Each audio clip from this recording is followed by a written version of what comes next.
Vou chamar a Milene para brincar comigo. Milene, vamos brincar?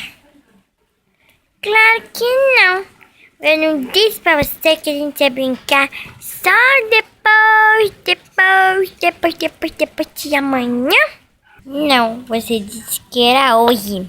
Eu tenho perna curta. Você não quer brincar comigo?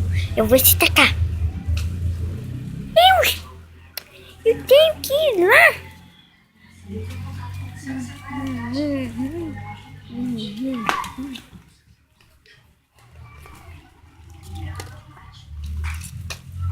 Milene maluca! Vem! Socorro! Socorro! Vem, Milene! Oi! Você é muito curtinha! Meu Deus! Você é muito gordinha!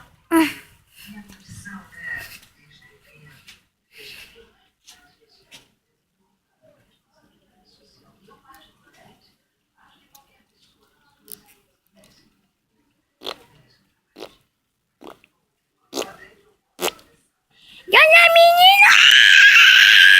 Manda já, Milene! Tô dormindo, dá pra calar a boca? Ah, não! Essa filha acabou de cair do parapeito! Meu Deus, já tô indo.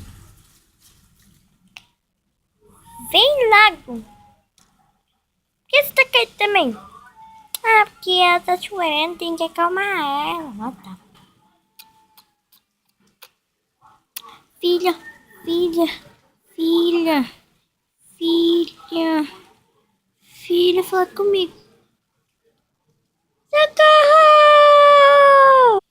Continua. A novelinha, o tema dela vai ser Amigas para Sempre.